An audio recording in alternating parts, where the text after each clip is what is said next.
Hey everyone, Kyle Meinke from MLive&apos, joined by Justin Rogers.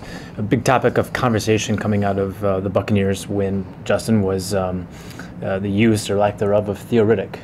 Reggie Bush was back in the lineup, and him and Riddick, they're very similar players in what they do out of the backfield and receiving and rushing and so forth. With Bush back, Riddick played 0 offensive snaps. Caldwell's rationale was that they fill similar roles in the offense, and he prefers the experience of Bush. So Riddick's snaps go from whatever they were to 0 and no middle ground. What's your impression or your takeaway of how the Lions have used this kind of system with players who fill similar roles in the offense? Yeah, I mean, Caldwell kind of set us up for this conversation by comparing Riddick to Ryan Broyles, another guy that he said is not playing because he's an identical player to Golden Tate. And while I understand that there are similar characteristics, you know, I've watched the New Orleans Saints offense that the offense is predicated off of, and they find a way to use multiple weapons, and I think the Lions, trying to corner themselves sometimes with how they can use players, how much they can use players, and they're wasting some talent. I don't think, I was never one of those guys in the camp that Ryan Broyles is the savior of the offense, but I do think he can contribute in certain situations. Theo Riddick obviously has shown he could contribute in certain situations, and it's not good that those guys are not finding their way into the lineup at all.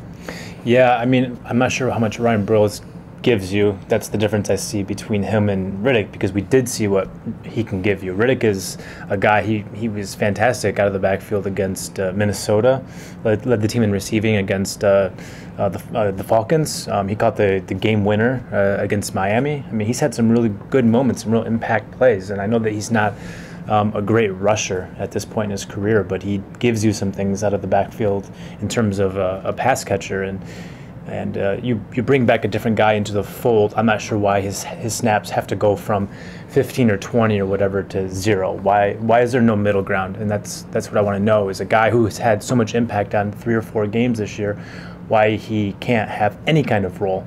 And I know George Wynn isn't the same kind of player as Theo Riddick, but you can find 5 snaps for George Wynn, but you can't find even 1 for a guy who has bailed you out a couple of times already this year. It's kind of puzzling to me. It makes me think maybe there's a piece to the puzzle we don't know. To me, the difference between Riddick and Bush is Bush is a more capable guy on the ground. Yep, absolutely. I think Riddick's the better receiver. I think he's established that. He's a better route runner. He's got better hands. He seems to have better chemistry with Matthew Stafford, despite Bush having a full year of experience ahead of him on the field.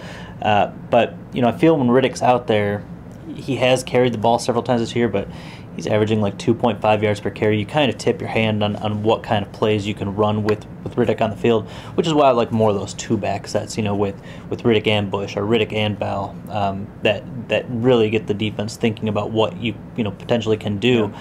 And I just think there's a lot of room for creativity. I totally agree. Riddick is a pass catcher at this point in his career. He is not a threat on the ground, and we've seen that. They've given him some opportunities. He hasn't really done anything. I just don't know why that because of that you'd go from a handful of snaps, 15 or whatever it is, to 0. And again, there's no middle ground. Like, why can't this? When Joe Lombardi came here, he was billed as a creative guy, a guy who could use the talent that was there. This is what he told us when he came here. We asked for his strengths, and he says, I'm going to take the strengths of our guys, put them to use, and use them to exploit the weaknesses of the defense. It was pretty simple. It sounds great.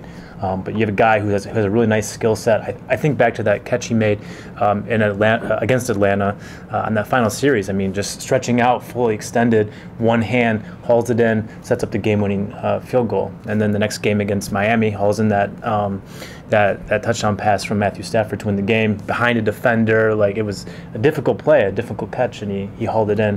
Why aren't you using that skill set at all? It's something that I don't quite get. And again, like I said before, it makes me think there's something to this puzzle we don't know, because it doesn't make any sense whatsoever to me. To me, it's not also limited to the guys that aren't playing at all. I think there's guys that are out there that are being misused. Where Lombardi's excelling is he's getting Calvin Johnson, he's getting Golden Tate, and he's getting Joik Bell the ball a lot, and those are your playmakers, and that's what you do. Then you look at the guys that are lesser on the depth chart. Guys like Jeremy Ross, Corey Fuller, Brandon Pettigrew, Eric Ebron, who are playing a lot, that are not getting you're not getting much production out of that group at all. And so it just seems like there's a lot of wasted talent on the field. You might get a reception or two out of Fuller every couple games. Ebron hasn't topped 38 yards receiving at this point. So I'd like to see more diversity in the way they use the guys they are using, as well as incorporating some of the guys they aren't using at all. That's the bad stuff. The good news is they've scored 34 points in each of the past 2 weeks, and Stafford's completed 75% of his passes in both games, the first time he's done that consecutively in his career.